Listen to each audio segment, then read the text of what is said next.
have the 2024 or 5, I'm not sure, Haibike AllTrail 7. Really capable bike for trail, even in enduro.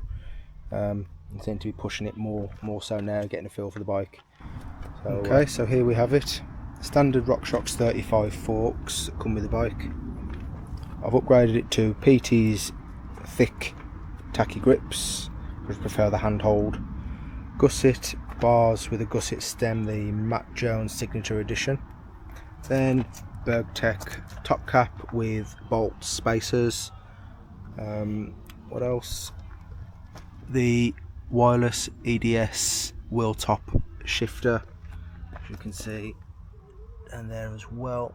Just testing this out. I'm pretty sure it's going to be good from what I've seen so far and tested, and I'm planning to go down to a 10 speed, because these two gears here really aren't needed on an e-bike. Also upgrading the TRP Slate T4 brakes to something a bit more stoppable. I found these tend to fade quite easily, multiple bleeds, and they just don't seem to last. I've upgraded the pads, but you know, no help. And for the seat is the Charge Spoon Brown. Love this seat. Some people love it, some people hate it. I'm a lover.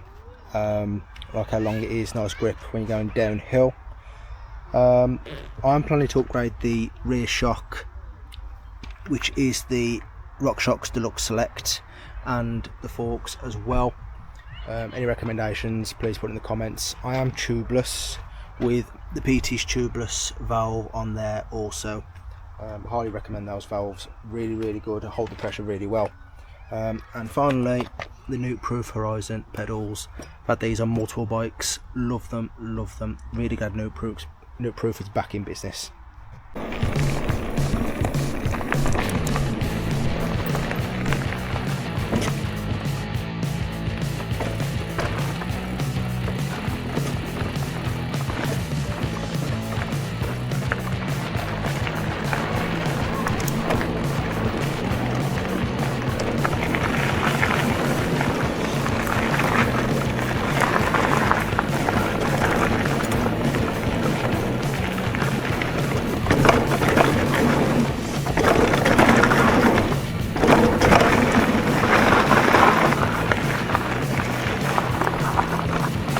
Contacts out then.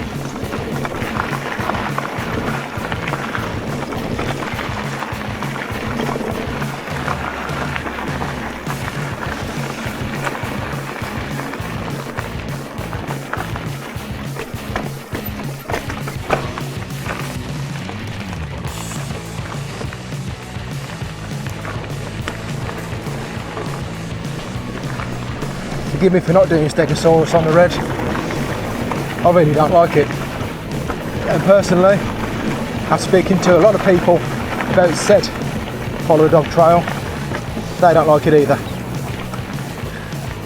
So you'll have to forgive me, but this wireless shifting is going perfectly so far.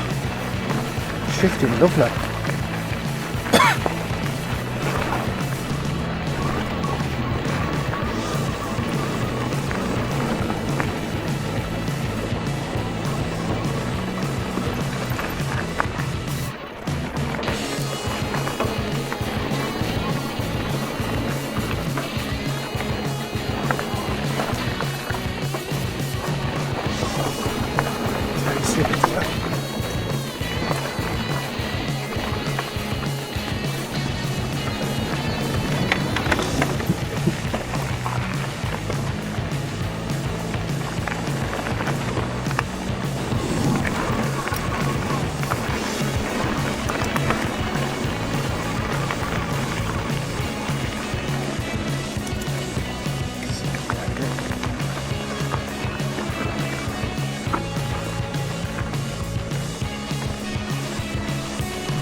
Cheers guys, thank you very much.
I think I'm wearing a helmet.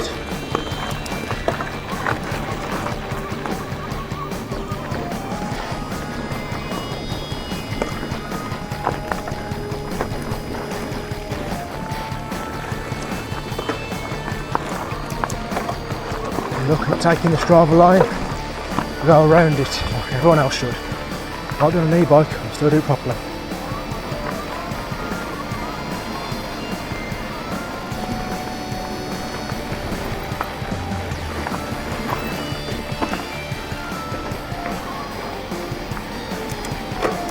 I recently found out there's actually an off-piste climb trail there, but like I say, this I genuinely do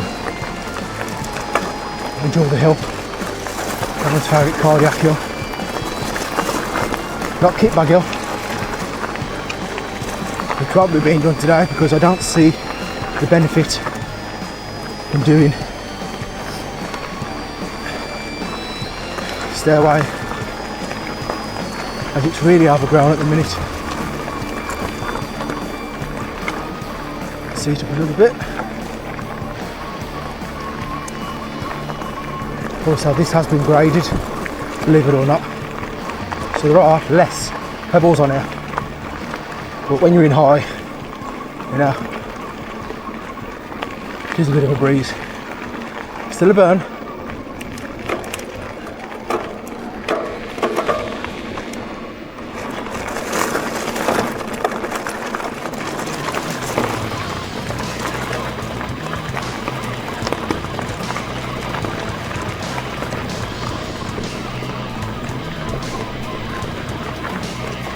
Oh yeah, my name's Tom, by the way, in case you're wondering. eMTB bike, which is a combination of high bike with mountain bike. Clever? Yeah, I thought so too.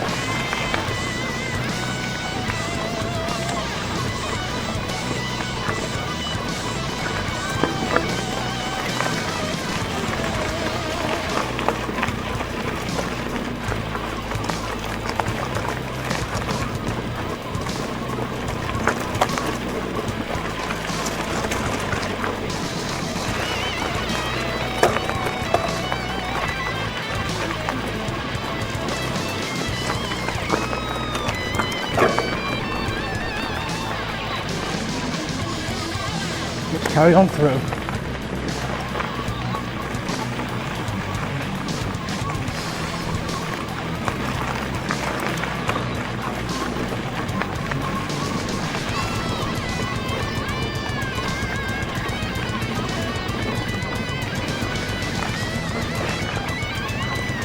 This is the pointless one.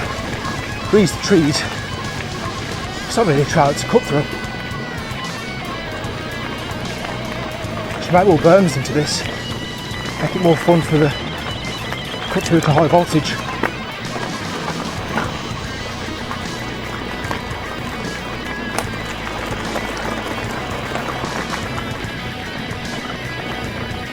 And here we go, high voltage.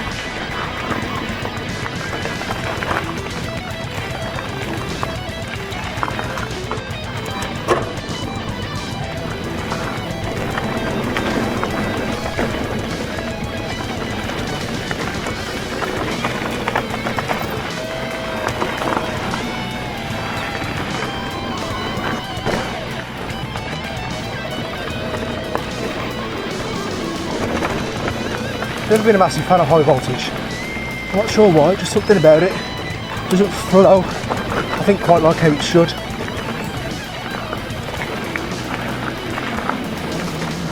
Whereas I know some people really enjoy it. Like this berm should be higher. I know that much.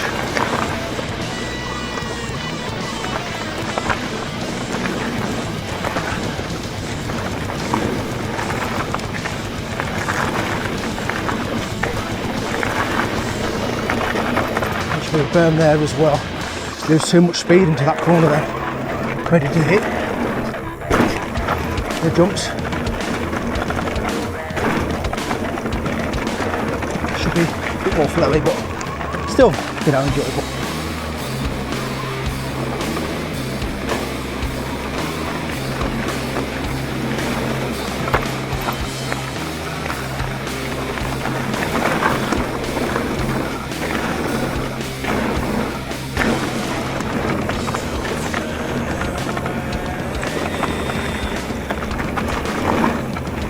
That's got a pump. Should be a bigger berm there.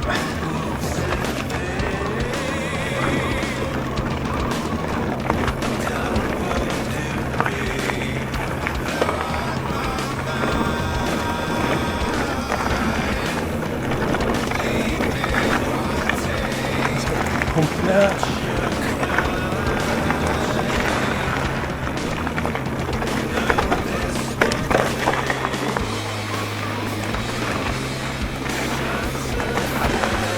Not doing Uncle Arthur, because I'm not doing double staircase. Even though Uncle Arthur is one of my favourites. The reward at the end being kickback hill greatly disappoints anyone that does it.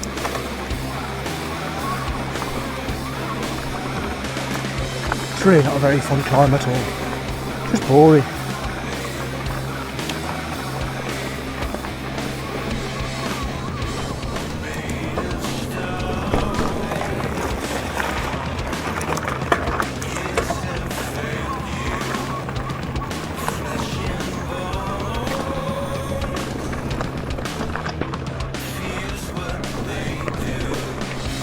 It's not only on kickback hill you have to do the wider climbs. Then you're not done climbing. When you're back on the dog, you've got this climb as well.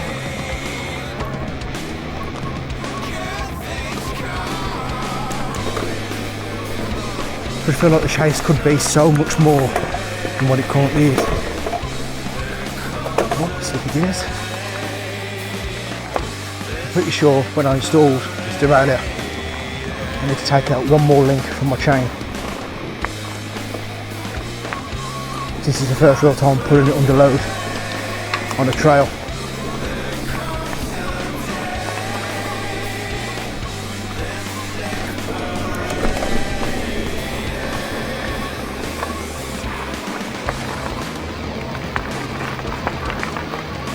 But for the price point, I really can't complain. The shifts are quick. There's two different modes. You can have normal mode or race mode. Makes it even quicker. But I feel like on an e-bike, race mode, driver light. Race mode is a little bit too violent. It keeps putting sticks there.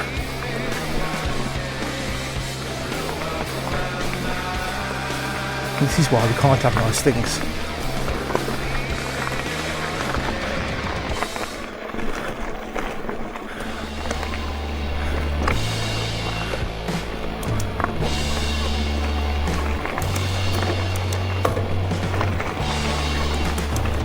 And I hate this one here. Oh, but since cutting my bars down from 800 to 760, seems to have really helped. The other issue is the pedal stripes.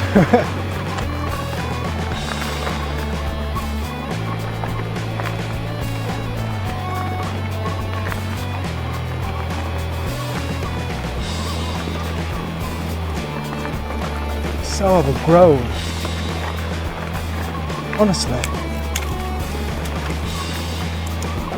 Oh, there's no one on it.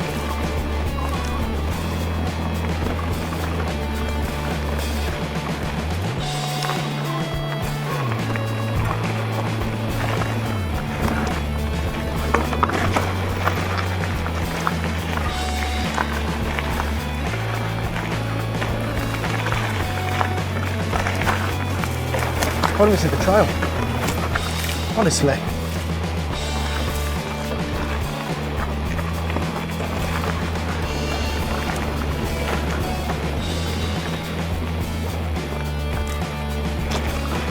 Put that piece down there. It's always fun. A few unexpected jumps.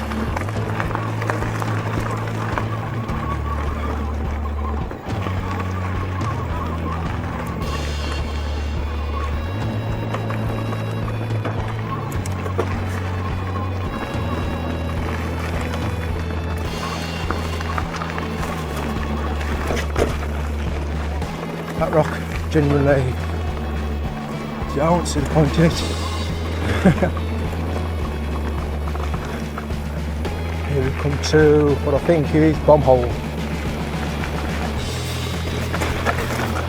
It is.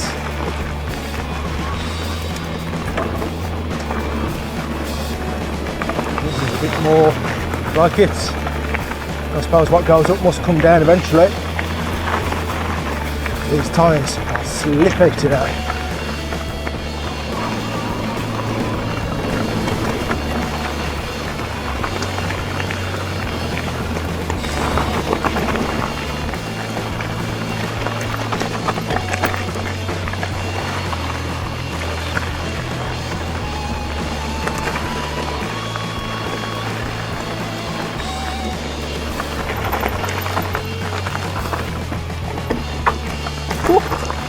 That was close, coming at an angle. Do not recommend, Tom.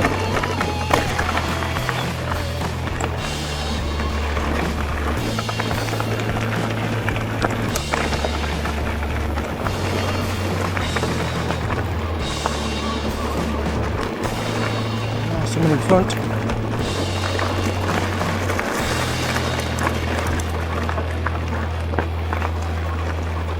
Pretty sure this is the one with the horrible incline. You need to get your pedal timing just right on.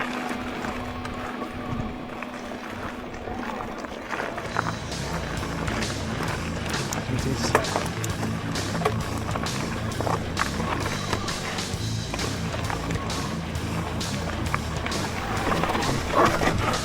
Oh, close.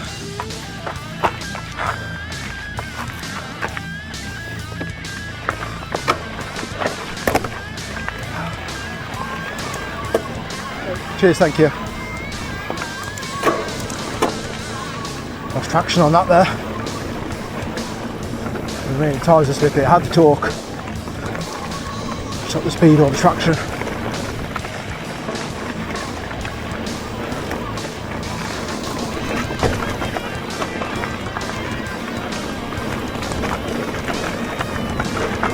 We've cleared this.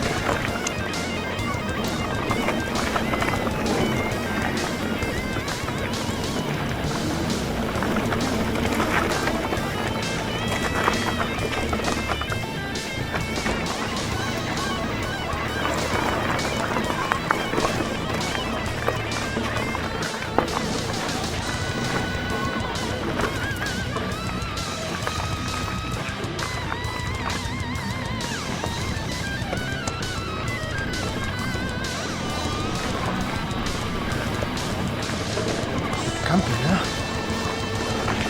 I think you can camp on Cannock Chase. Like that anyway.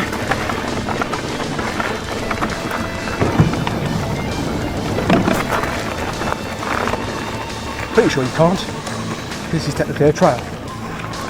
You know, each to their own.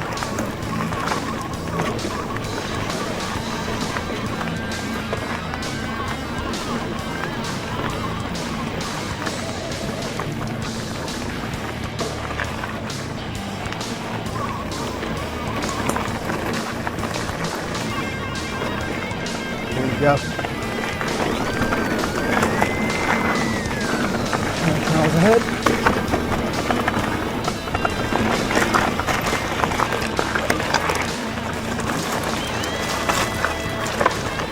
I forget what this one's called, maybe time for a bro.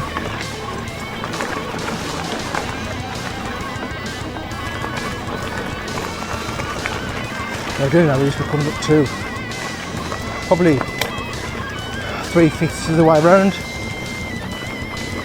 We've got Snow White and Let Loose yet. And they're two of my favourite personal ones.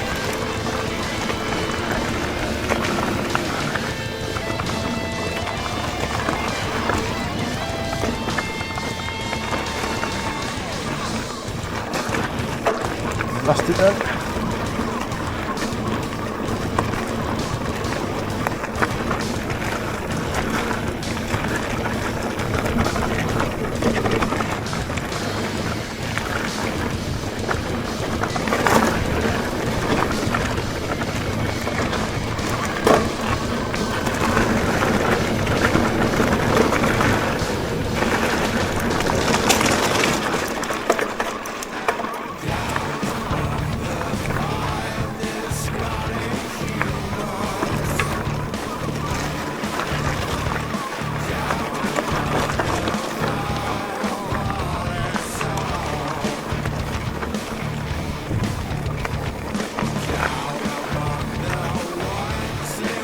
We have Marcus Drive over there.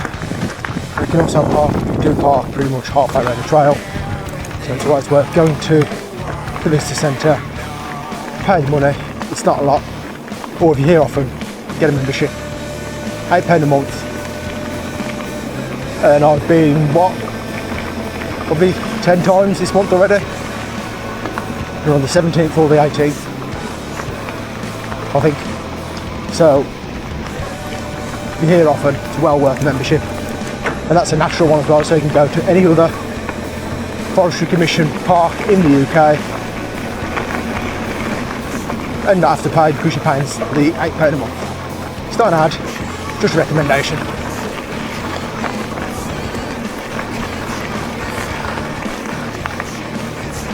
Or you can park right opposite the barrier.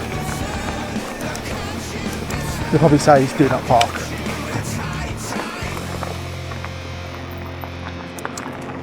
Right, it's clear. Right, it's clear.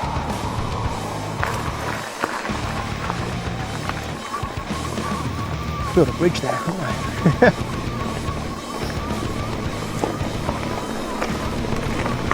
And up we go.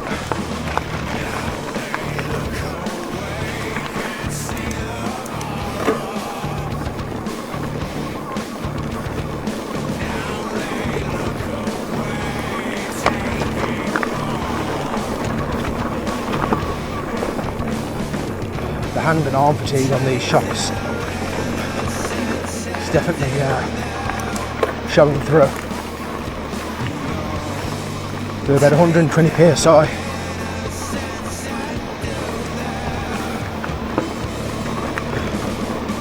Just to firm them up, as I was using quite a lot of the travel. In old money I'm around 13.5 stone.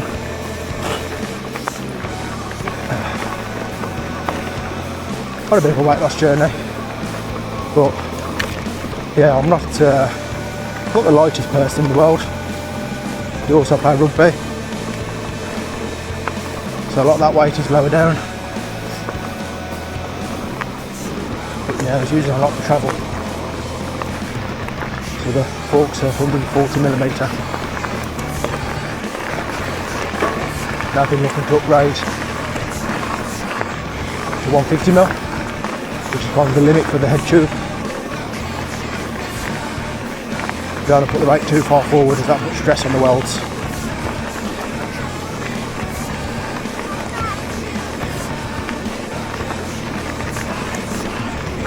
This is definitely one of my favourite parts, just because of what's coming up. Get the speed up for this. Put your seat all the way down. And you hold on. Son of a chain slapper.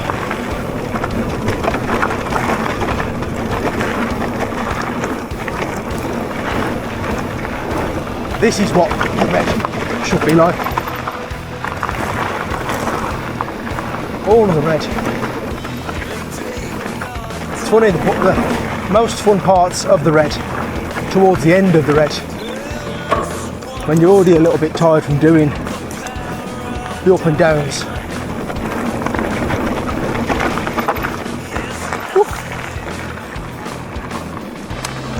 Brakes nearly didn't work then. You know what I mean by brake fade? Really quite prevalent.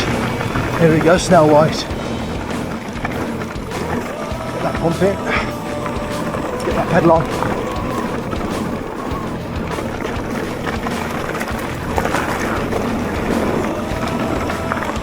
Seat down.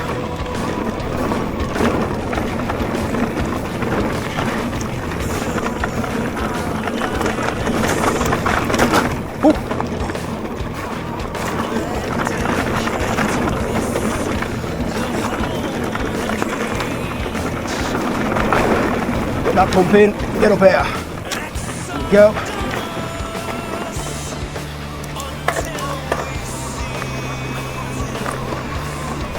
It's good to get used to the position of these shifters.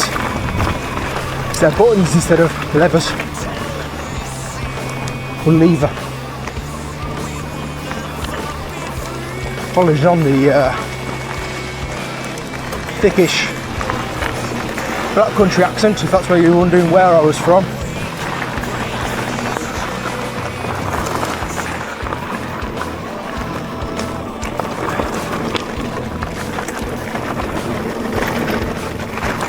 Ooh, loose gravel. Loose gravel. These berms should definitely be higher. Should carry some lovely speed into there.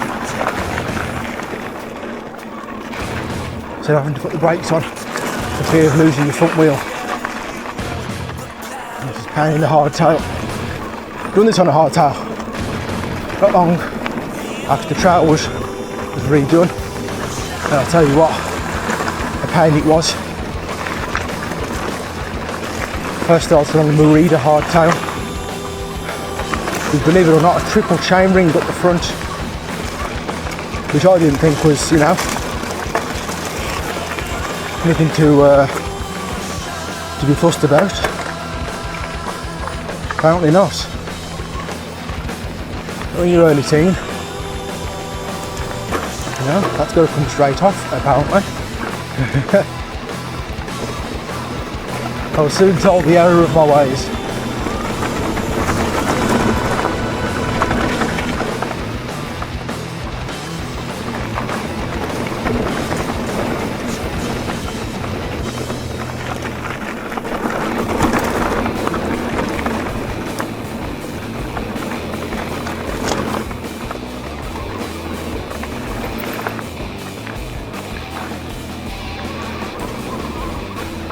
Kind of single track that's fun. Slightly low, mate. Some rocks, but enough smoothness to really enjoy yourself.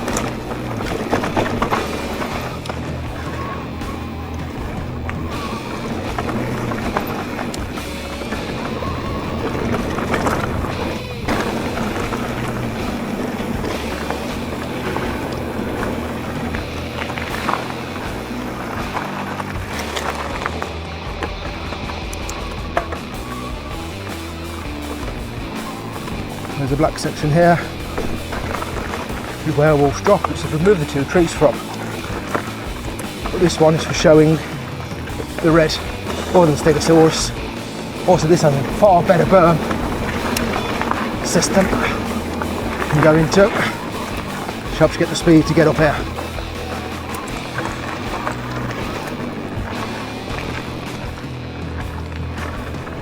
Pretty much coming towards the end of the dog now. If you can see what I mean by the best trails, the best sections of the dog are at the end of the dog.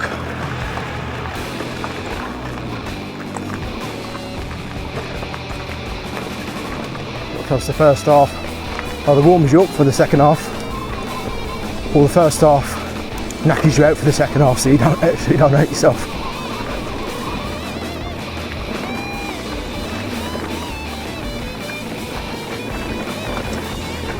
Any improvements to the riding style, guys, as well, and you know, what I'm hitting, what lines I'm taking,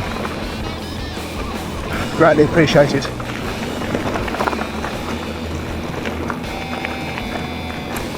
So I'm one for picking up bad habits. If the line isn't there or can't see it, maybe you can.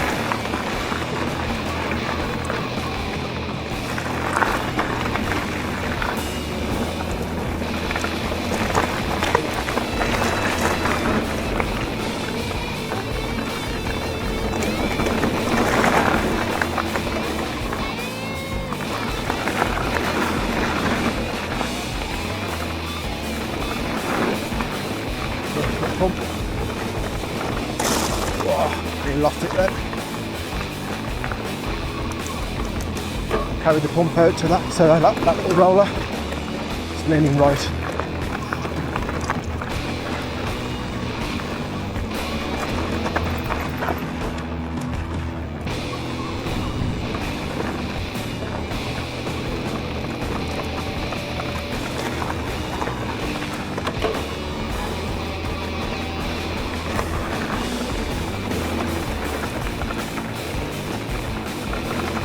These braking bumps as well, just need filling in.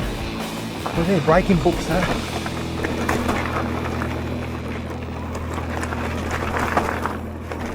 There we go.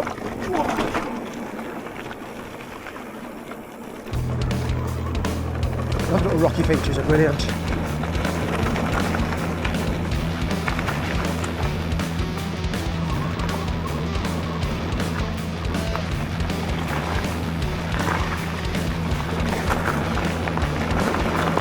Whoa, nearly went then. Wrong line.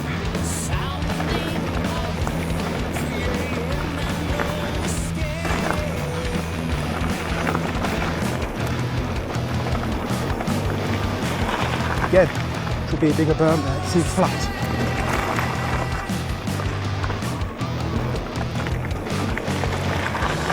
See, that's better. Definitely going to lose your front wheel on these ones.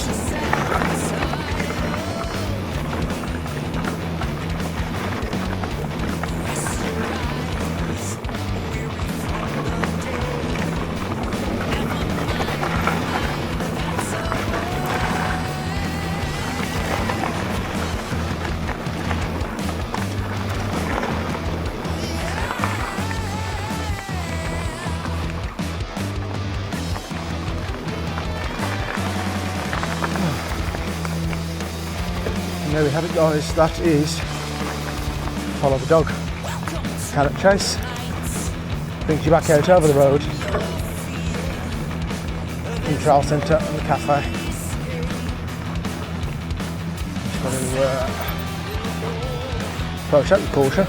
Put my pedals on that a few times. Obviously, always take caution when coming out onto this road.